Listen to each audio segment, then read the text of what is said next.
بسم اللہ الرحمن الرحیم الم احد الیکم یا بنی آدم اللہ تعبدوا الشیطان انہ لکم عدو مبین صلوات بر محمد علیہ معزز سامعین، روز جمعہ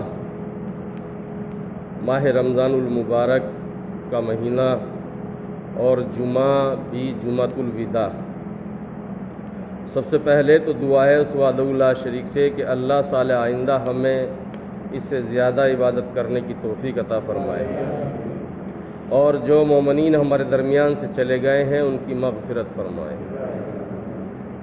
بہرحال چند ایک باتیں چونکہ ماحول جو ہے سازگار نہیں ہے، آپ کی خدمت میں پیش کرنا ہے۔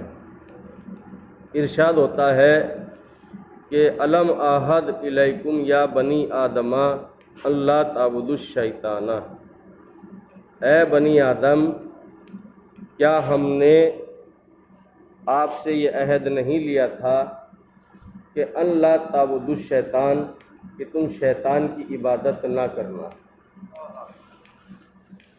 اور اگر تم نے اس کی عبادت کی تو تم کھلی ہوئی گمراہی میں چلے جاؤ گے۔ خدمت میں آپ کی عرض کرنا چاہتا ہوں وہ یہ کہ اس کے آیت کے ذیل میں کہ ایک مرتبہ گفتگو ہو چکی اور دو چار باتیں ذہن میں آئی، تو پھر سوچا کہ آپ کے اذہان عالیہ تک ان باتوں کو بھی پہنچایا جائے۔ دیکھیے کہ اللہ نے انسان سے عہد لیا، تو عہد لیا کب؟ عہد لیا عالم ارواح میں، انسانوں سے، تمام روحوں سے عہد لیا۔ جب مجھ سے عہد لیا گیا تھا تو میں مجسم تو تھا نہیں، میری روح تھی۔ جب آپ سے عہد لیا گیا تھا تو آپ بھی روح والے تھے، جسم والے نہیں تھے۔ تو روح سے جس وقت اللہ نے عہد لیا تو اس وقت باہوش تھے، بے ہوش نہیں تھے، پتہ تھا جب اللہ عہد لے رہا ہے۔ اصل میں آپ دیکھیں، اگر کوئی بندہ سو رہا ہو اور آپ اسے اٹھا کر کچھ پوچھیں کہ فلاں چیز کہاں رکھی ہوئی ہے، اگر اس نے آپ کے حساب سے جواب نہ دیا تو آپ اسے جھنجھوڑ کر فوراً کہتے ہیں نیند سے بیدار ہو پہلے، اور جب ذرا سوچ کر جواب دو صحیح طرح فلاں چیز کہاں ہے۔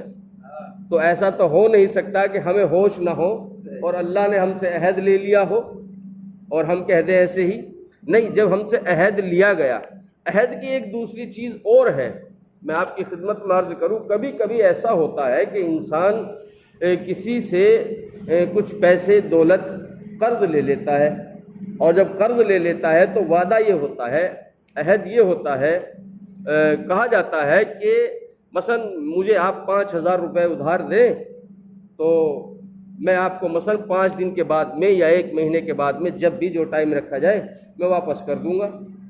بالاتفاق میرے پاس پیسے نہیں ہو سکے، وعدہ لیا گیا تھا، عہد کیا گیا تھا، کہا کہ اتنے پیسے اتنے ٹائم میں واپس کرنے ہیں، لیکن مجھ سے وہ پورا نہیں ہو سکا۔ اب میں بھلے ہی اسے 5 دن کے بعد دوں، 5 دن تک میں اس سے نظریں چراتا رہوں گا۔ غور کر رہے؟ کہا کہ میں نے جو وعدہ کیا تھا وہ پورا نہیں کیا۔ اب اگر کوئی بندہ عبادت نہیں کرتا، چاہے کوئی ہو، تو ظاہراً وہ شرمندہ رہتا ہے، مسجد کے سامنے سے بھی گزرے گا تو نگاہ کو جھکا کر گزرے گا۔ اللہ سے وعدہ کر کے آیا تھا نا، وعدہ لے کر آیا تھا اللہ سے۔ تو انسان کے اندر روح کا کمال ہے، اسی روح سے اللہ نے عہد لیا، وعدہ لیا، اور اس وعدے کو پورا کرنے کے لیے دیکھیں بعض افراد آپ میں ایسے ہوں گے کہ جنہیں بہت ضروری کام ہوگا یا جو بہت زیادہ پریشان ہوں گے، لیکن اس کے باوجود بھی آپ نماز پڑھنے کے لیے مسجد تک آئے، یا اسے اور پلٹ کے یوں کہوں کہ آپ سارے دن کام کرتے ہیں، اور جب ایام عزا چلتا ہے یا ایام عزا کے علاوہ بھی سارے دن کے تھکے ہوتے ہیں، دور سے آتے ہیں، دوسرے شہروں سے آتے ہیں، اس کے بعد بھی آنے کے بعد آپ مجلس کی طرف کو بھاگتے ہیں۔ کیوں؟ آپ نے عہد لیا تھا، کوئی آپ کو ڈنڈا نہیں لگا رہا تھا، کوئی آپ کے اوپر سختی نہیں کر رہا تھا، یا کوئی گھروں سے آپ کو پکڑ پکڑ کے کھینچ کر نہیں لے کر آیا یہاں، آپ نے عہد لیا ہے عالم ارواح میں۔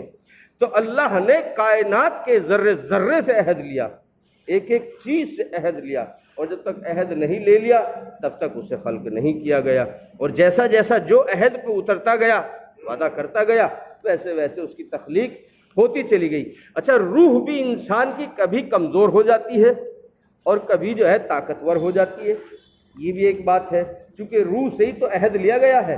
تو اب کیسے جو طاقتور ہو جاتی ہے اور کیسے کمزور ہو جاتی ہے انسان کی روح، اسے بھی دیکھیں۔ مثلا دیکھیے، بعض مرتبہ آپ نے دیکھا ہوگا، یہ تو دنیا کا خیر قاعدہ قانون ہے کہ ہم اس طرح سے اس بات کے اوپر کھڑے نہیں اترتے۔ آپ نے دیکھا ایک شخص ہے ہماری بستی کا رہنے والا، اس کا جسم کمزور ہو رہا ہے، وہ دبلا پتلا ہوتا جا رہا ہے، ہر آدمی ٹوک کر یہ کہتا ہے کیا ہوا، آخر کیا بات ہے، اتنے کمزور کیوں ہو رہے ہو، کیا کوئی بیماری ہو گئی، کوئی پریشانی ہے یا کوئی دقت ہے؟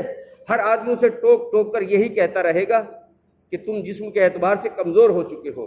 لیکن اگر کوئی نماز نہ پڑھے، روزہ نہ کرے، فلاں نہ کرے، فلاں نہ کرے، یعنی اس کی روح بیمار ہو چکی ہے، اسے دیکھ کر کوئی نہیں کہتا تمہاری روح کمزور ہو گئی ہے، تمہیں اب روزے کی ضرورت ہے، تمہیں اب نماز کی ضرورت ہے، تمہیں صدقے کی ضرورت ہے، تمہیں خیرات کی ضرورت ہے۔ اس چیز کی طرف کوئی متوجہ نہیں کرتا۔ بہرحال تو ان چیزوں کی طرف توجہ ہونی چاہیے۔ روح بھی بیمار ہوتی ہے انسان کی اور جسم بھی بیمار ہوتا ہے۔ اچھا، ہم اس جسم کو پالنے میں تو لگے رہتے ہیں 24 گھنٹے، ہمیں اسی باڈی کو پالنا ہے، حالانکہ یہ کسی کام نہیں آئے گا، یہ تو ادھر آنکھ مچی اور ادھر ختم ہوا۔ یہ تو دلیل اس کی چھوٹی سی میں آپ کے سامنے پیش کروں، شاید آپ کے لیے زیادہ واضح ہو جائے۔ جب آپ کسی کو ایصال ثواب کرتے ہیں تو کیا کہتے ہیں کہ فلاں ابن فلاں کی روح کو ثواب پہنچے، یہ کیوں نہیں کہا کہ فلاں ابن فلاں کی باڈی کو، جسم کو؟ غور کیا آپ نے؟ اس کا مطلب روح کا کردار زیادہ ہے اور روح کی اہمیت زیادہ ہے، روح کو سجانا چاہیے، سنوارنا چاہیے۔ مثلا آپ اور نزدیک آ جاؤں میں آپ کے، وہ یہ کہ آپ دیکھیں کہ مثلا آپ نماز پڑھتے ہیں، صبح اٹھتے ہیں، اسی طرح آپ کو نماز نہیں پڑھی مثلا کسی بندے نے، تو کیا کرتا ہے؟ اگر ایک دن گزر جائے نہائے بغیر، اسے غسل کیے بغیر، غسل کے معنی نہانا ہی ہے، وہ غسل نہ سوچے آپ، غسلہ کے معنی دھونے کے ہیں، نہانے کے ہی ہیں۔ اگر بغیر نہائے اسے ایک دن گزر جائے، 2 دن گزر جائے، ہم اس سے پوچھیں گے نہیں آپ کو کتنے دن ہوئے نہائے بغیر؟ خود ہی کہے گا ہمارے پاس بیٹھ کر، کیا کہے گا؟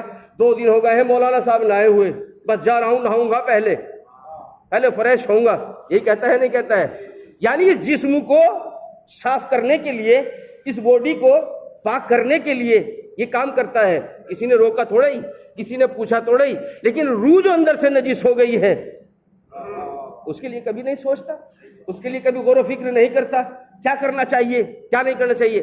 اگر دانت صاف نہ کرے، دانت تو سامنے کی چیز ہے، تو کہا نہیں میرا تو قاعدہ قانون ہے، میں صبح اٹھتی سب سے پہلے کولگیٹ کرتا ہوں، میں فلاں چیز کرتا ہوں پہلے۔ یہ سب سامنے کی چیزیں ہیں، اندر کی چیز کو بھی تو دیکھیے۔ یعنی انسان کی روح اگر کمزور ہو گئی تو یہ بیکار ہو جائے گا۔ روح طاقت، بعض مرتبہ کیا ہوتا ہے، اگر انسان کی روح کمزور ہو گئی، کمزور کا مطلب یہ کہ گناہ کے اوپر آمادہ ہو گئی، تو یعنی طاقتور ہو گئی۔ اگر روح کو ہم نے گناہ کے اوپر آمادہ کر لیا، اپنے آپ کو گناہوں سے ملبس کر لیا، تو ہماری وہی روح جو ہے طاقتور ہو گئی۔ اب دیکھ لیجئے آپ، اسے اور میں واضح کر دوں، ایک انسان ہے پتلا، دبلا، نحیف، کمزور، چھوٹا، کچھ بھی نہیں اس کے پاس، 1 منٹ نہیں لگتی کسی بھی آدمی کو مار دیتا ہے۔ اس کا مطلب اس کی روح جو ہے گناہوں کے اوپر آمادہ ہو چکی ہے۔ ایک آدمی جسم والا ہے، تکڑا ہے، تندرست ہے، صحت یاب ہے، اسے کہیے کہ مثلا ایک چھپکلی کو مار دیجئے، نہیں مار پا رہا ہے، اس کا مطلب گناہ کے اوپر وہ معمور نہیں ہے۔ تو مطلب یہ ہے کہ انسان کے جسم سے مطلب نہیں ہے، روح سے مطلب ہے۔ روح کو کمزور اگر ہو گئی تو اسے طاقتور کرنا چاہیے اور عبادت کی طرف اسے لے کر آنا چاہیے۔ اور دیکھیے، میں آپ کی خدمت میں عرض کروں کہ انسان کب جو ہے روح سے بیکار ہو جاتا ہے۔ آپ نے دیکھا نہیں، ہم ہر روز کمانے کے لیے، کسب معاش کے لیے، روزی روٹی کے لیے اپنے گھر سے جاتے ہیں، جانا بھی چاہیے، ضروری ہے، یہ بھی عبادت ہے۔ بعض مرتبہ بعض لوگ جو بیٹھ کر دفتروں میں کام کرتے ہیں، بعض مرتبہ بعض لوگ جو مثلا کھڑے ہو کر کام کرتے ہیں، بعض لوگ کھیتوں میں کام کرتے ہیں، بعض لوگ اس سے بھی زیادہ سخت کام کرتے ہیں، اینٹیں دھوتے ہیں مثلا، اور ایک سے ایک زیادہ سخت کام ہے۔ ایک انسان ہے کہ جو صبح سے لے کر شام تک جنگل میں یا کھیتوں میں یا کہیں اور جا کے فیکٹری میں یا کہیں بھی جا کر جو کام کرتا ہے، اور کام کا عالم کیا ہے معلوم ہے آپ کو؟ مثلا پسینے میں شرابور ہے، برا حال ہے اس کا، ٹھیک ہے، صبح سے لے کر شام تک کام کام کام کام کام کرتا رہتا ہے۔ اچھا، کوئی وہاں کھڑا ہو کر پنکھا جھلنے والا بھی نہیں اسے؟ غور کیجئے گا، دیکھیں کوئی کھڑا ہو کر کوئی رومال لے کر اس کا پسینہ بھی صاف کرنے والا نہیں ہے، خود ہی کرے گا جتنا کام بھی کرے گا۔ اچھا، وہی بندہ اب چل کے مسجد میں آ جاتا ہے، غور کیجئے گا، مسجد میں آ جاتا ہے، پنکھا بھی چل رہا ہے، اہتمام بھی ہے، پیروں کے نیچے بھی گدا ہے، سب کچھ ہے، لیکن وہ 2 منٹ کھڑا نہیں ہو پا رہا ہے یہاں۔ کیوں؟ اس لیے کہ جسم تو اس کا طاقتور ہے اور روح جو ہے اس کی کمزور ہو چکی ہے۔ بھلے ہی 12 گھنٹے یا 8 گھنٹے یا 6 گھنٹے کام کر لے، لیکن یہاں آنے کے لیے تیار نہیں ہے۔ اس کا مطلب روح اتنی کمزور ہو چکی ہے۔ نہیں تو اس کے لیے کیا سخت کام ہے بتائیے؟ نماز پڑھنے میں کون سا کوئی ہاتھی گھوڑے جوڑنے پڑتے ہیں؟ بتائیے مجھے، یہ لفظ تو میں بالکل سیدھا والا استعمال کر رہا ہوں، بتائیے مجھے کیا کرنا ہوتا ہے؟ اٹھک بیٹھک کی تو پڑھنا ہی تو ہے خالی، لیکن روح آمادہ نہیں ہے اس بات کے اوپر کہ وہ جو اس کام کے لیے کرے۔ آپ نے دیکھا نہیں، آپ کے یہاں شب قدر ہوتی ہے، سب کے یہاں ہوتی ہے، اللہ سال آئندہ بھی سبھی شب قدروں کو انجام دے۔ جہاں 2 رکعت نماز، 2 دن کی نماز پڑھی، 3 دن کی نماز پڑھی، پیچھے کو لیٹ جائیں گے، کوئی ادھر لیٹ جائے گا، کوئی ادھر لیٹ جائے گا، پتہ چلا کہ صبح تک ہوتے ہوتے بالکل لاسٹ میں 2-4 بج جائیں گے۔ غور کر رہے ہیں آپ؟ امام حسین بھی جب اپنے ساتھ لے کر چلے تھے نا تو لاکھوں کا لشکر تھا، ہزاروں کا لشکر تھا، غور کیا آپ نے؟ لیکن لاسٹ میں کتنے بچے تھے؟ 72 بچے تھے۔ میرے عزیزو، میں صرف بتانا یہ چاہتا ہوں، کہنا یہ چاہتا ہوں کہ روح اگر ہماری طاقتور ہوگی تو ہم سب چیز کریں گے، اور اگر ہماری روح ہی کمزور ہو گئی تو ہم کچھ نہیں کریں گے، اور اسی روح کو ایصال ثواب بھی کیا جائے گا، اسی روح کے لیے سب کچھ کیا جائے گا۔ میرے عزیزو، ہم اذان میں ہر روز کیا کہتے ہیں؟ اشہد ان امیر المومنین و امام اگر امام آ گئے تو کیا ہوگا؟ کیا ہے اپنی تیاری پیش ہم کریں گے کیا؟ میرے عزیزو، اس بات پہ غور کریں۔ وَأَشْهَدُ أَنَّ أَمِيرَ الْمُؤْمِنِينَ، میں گواہی دیتا ہوں کہ آپ جو ہے امیر ہیں مومنین کے، تو سب کے مومنین کے امیر ہیں، تمہارے نہیں ہیں۔ وَإِمَامَ الْمُتَّقِينَ، اور امام ہیں متقین کے۔ میرے عزیزو دیکھیں، ہم ہر روز کہتے ہیں نا، اذان میں کہتے ہیں، اور اس بات کے اوپر کیا ہے، اگر کوئی روک دے تو پابندی لگ جائے تو اللہ نہ کرے، نعوذ باللہ استغفر اللہ، تو دقت ہو جائے۔ لیکن اگر امام کو ہم نے کہا کہ ہم مثلا روز محشر ہیں، کہ امیر المومنین سے ملنا ہے، اور سامنے والے نے یہ کہہ دیا فوراً ہی، کہا صرف مومنین ہی ملیں گے ان سے، تم ہو، تم مومنین کی فہرست میں ہو، تمہارا نام ہے کہیں؟ کہ نہیں بس ہم تو بلانے والے تھے، آواز لگانے والے تھے ہم تو۔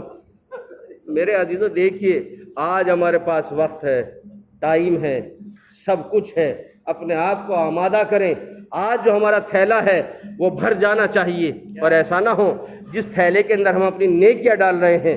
میرے عزیزو دیکھیے، انسان کو صرف دلیلوں سے، مثالوں سے ہی سمجھایا جاتا ہے۔ اگر کوئی سو رہا ہے تو اسے سوتے ہوئے کو جگا دو، لیکن جگایا اسے جاتا ہے جو سویا ہوا ہو، اور اگر کوئی جاگ رہا ہو نا، بھلے آپ اسے ہاتھ سے پکڑ کے بھی جھنجھوڑیں گے نا تو نہیں اٹھے گا۔ غفلت کا بھی نشہ ہوتا ہے انسان کے اوپر، اور غفلت کا نشہ کب اترتا ہے؟ دیکھیے مولا نے خود حدیث میں ارشاد فرمایا کہ نشے 2 طرح کے ہوتے ہیں۔ ایک نشہ تو ہوتا ہے جو انسان پی لیتا ہے، لیکن یہ نشہ غفلت کے نشے سے کمزور ہے۔ کا کیا مطلب؟ کہ اس نے جو نشہ کیا ہے 2-4 گھنٹے بعد ختم ہو جائے گا، لیکن غفلت کا نشہ جو ہے انسان کے اوپر سے تب اترتا ہے کہ تب وہ منو مٹی کے نیچے چلا جاتا ہے، اور اس ٹائم کوئی فائدہ نہیں ہوگا۔ میں عرض کر رہا تھا کہ یہ جو ہمارا تھیلا جس کے اندر ہم ڈال رہے ہیں، اپنی نیکیوں کو ڈال رہے ہیں، کہیں ایسا تو نہیں کہ اگر ابھی آپ جسے پھر مثال کے ذریعے سے دیکھیں کہ اگر ہم بازار سے کوئی چیز لے کر چلیں اور اس کے اندر کوئی چیز ڈالتے چلے جائیں، یہاں سے یہ لیا، وہاں سے وہ لیا، وہاں سے وہ لیا، ڈالتے چلے گئے، لیکن جب راستے میں آنے کے بعد گھر کی طرف دیکھا مڑ کر تو نیچے سے پھٹا ہوا تھا، وہ سب نکل کر گر رہا تھا، تو کتنا احساس ہوگا؟ کاش اسے پہلے سے دیکھ لیا ہوتا۔ آج وہ کاش جو ہے ہمارے سامنے ہے، آج ہم اسے آمادہ کر لیں۔ دعا ہے اس وحدہ لا شریک سے کہ اللہ ہمیں زیادہ سے زیادہ عمل صالح کی توفیق عطا فرمائے۔ بسم اللہ الرحمن الرحیم قل هو اللہ احد اللہ الصمد لم یلد ولم یولد ولم یکن له کفوا احد صلوات محمد علیہ وسلم.